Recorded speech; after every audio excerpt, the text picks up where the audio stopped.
We are back again with the combustion monitor in gas turbines. In gas turbines, we have an array of thermocouples. It's a ring installation. We gather these thermocouples, we generate an average from the array. We sort them by the position, we sort them by the value. We did it in the previous block. And here we want to monitor. We want to create a signal, a reference. We want to create a reference to check if the combustion is normal or if we have some part of the turbine, the higher temperature, if some part has a lower temperature. So we need to define a standard deviation. We need to define a limit. If any temperature if all of the temperature elements are within this limit, operation of the turbine is normal. But if we have deviation, that's a concern. So first we need to calculate the allowable spread. Allowable spread is the limit that within that limit, no operation within that limit is normal. So allowable spread. In order to calculate the allowable spread, there is an algorithm. All the temperatures here in Fahrenheit, and in order to calculate, we need two thermocouples in discharge of turbine or compressor. Get these two values and check the maximum. We need to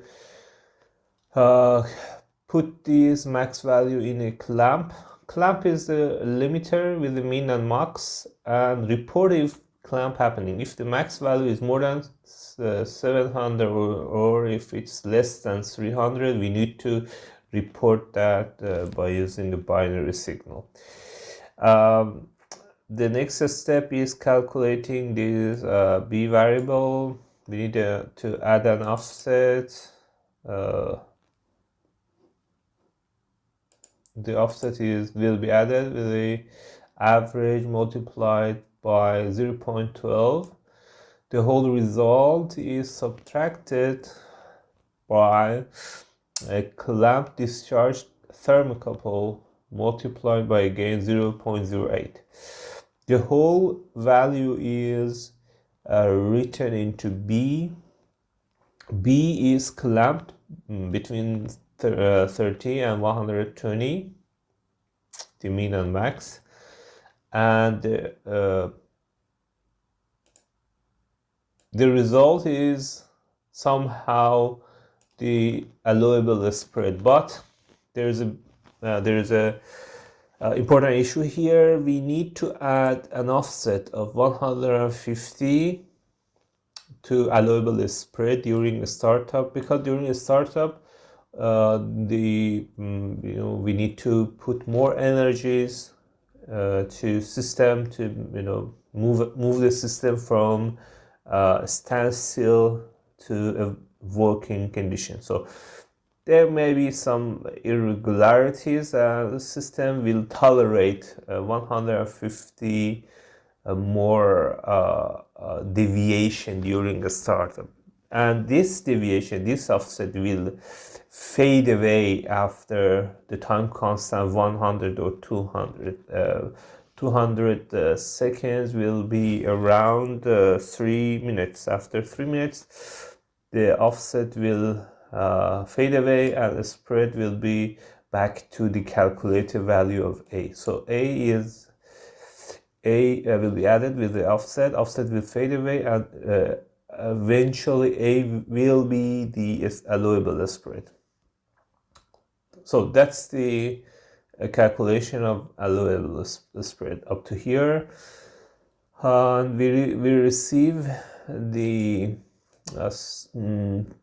array of thermocouples based on the value that is sorted based on value. We receive it from the previous block, and we need to calculate the first spread. The first spread, we may calculate 3 spreads. The first spread, or the actual spread, is the max of the thermocouple arrays, max minus mean. That's the actual spread. This is the spread number 1. If we want the second spread, it will be max minus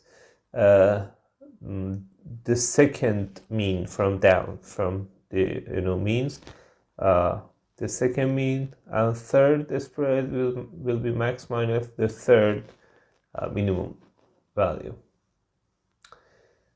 But we want the first, max minus mean, the first mean. We need to calculate the trips and alarms here based on the allowable spread. You can see that averages our calculation.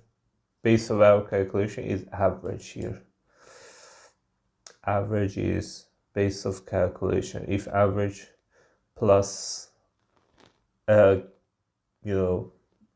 gain multiplied by the allowable spread, if temperature in any thermocouple is more than this value, we need to report.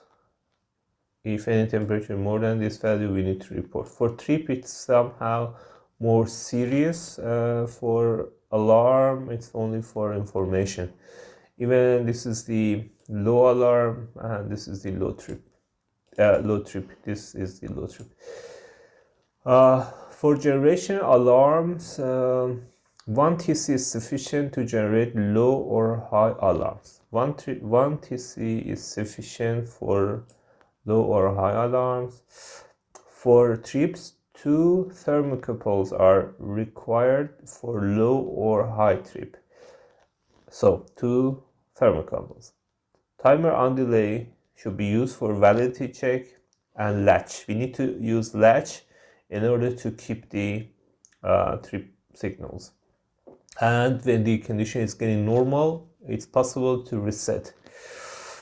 And about the adjacent thermocouples. If 2 adjacent thermocouples are lower than low alarm, we need to generate the alarm.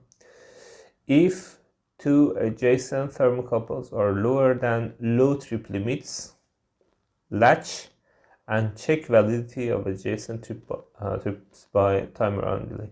Timer on delay for validity check. That's the whole concept of combustion monitoring. Adjacent alarm and trip is a good programming practice for array, and for if you want to have a concrete SCL programming knowledge, this adjacent alarm and trip checks will be helpful. So I'll pause the video here and we move to the programming part.